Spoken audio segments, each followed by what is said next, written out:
Halloween is an opportunity for you to let your creative flag fly. As someone who grew up in a Black Christian household who wasn't allowed to celebrate Halloween for real unless she was going to the church trunk holiday party and I could dress up as like an angel or a fish, I wasn't really able to creatively live my best life on Halloween growing up. Now at this big old age, I'm gonna do what I want.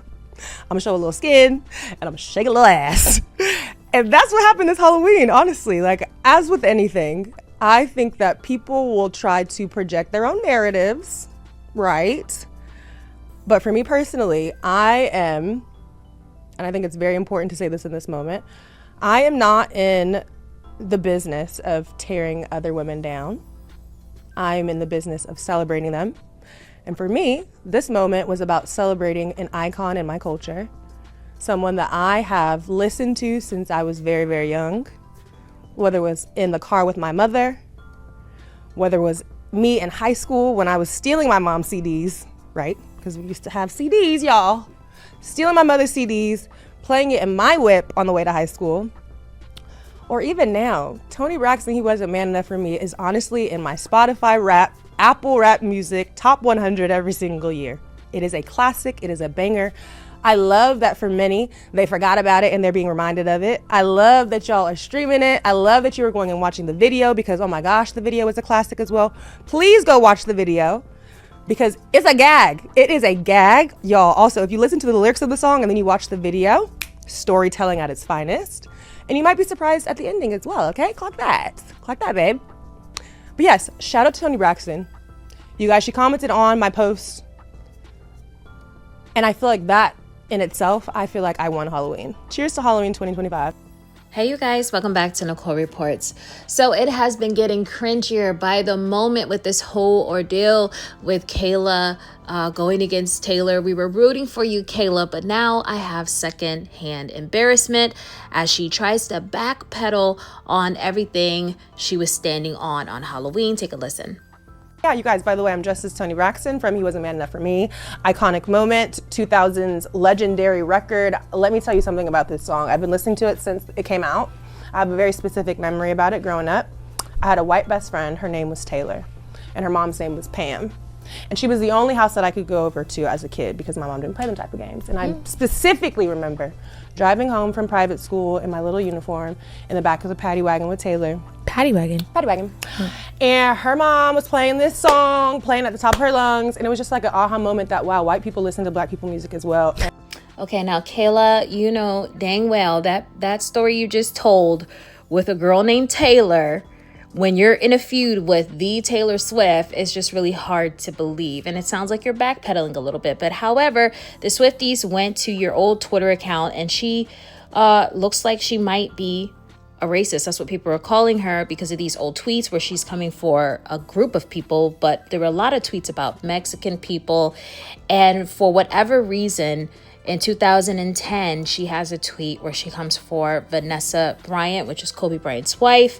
And here is the tweet here where she says, someone explain to me why Kobe thirsty wife thinks she can be in front of all the players. Sit your no green card having ass down.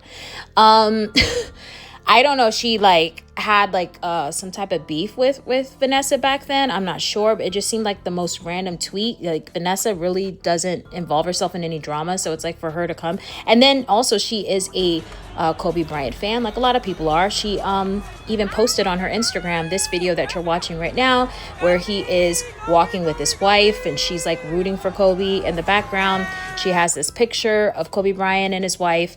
And then when Kobe passed away, she had this long message where she's sending her condolences to his family. And it just seems so strange that just 10 years prior, she was sending the most random shade to Kobe Bryant's wife, Vanessa, who is a proud Mexican-American woman. Now, she was 21, 22 at the time of these tweets, so a lot of people are defending her, saying that, hey, everybody does stupid things when you're young. However, it wasn't one or two tweets, you guys. It was a series of tweets that were really racially charged, coming for a lot of different groups of people.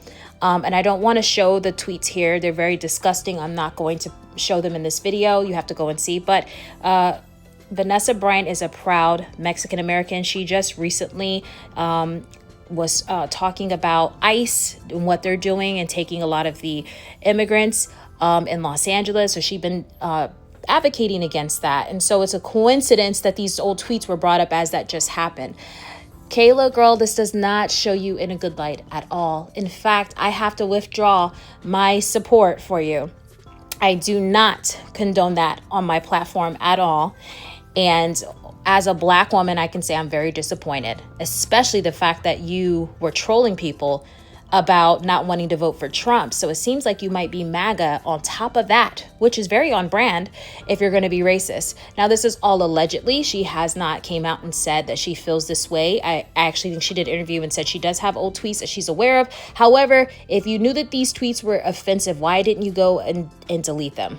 Now the Swifties have brought it out the woodworks, and everybody is upset with you because you easily could have deleted these tweets, especially if you're saying they're over 10 years old or are 20 years old. You don't feel that way anymore. You should have definitely deleted them, especially if you are a fan of Kobe Bryant, to say something so disgusting about Kobe Bryant's wife. I've pulled up old tweets of mine that I was not proud of, but it's like, also, this is when Twitter first started. I was attempting to be this like talking head in the entertainment media space.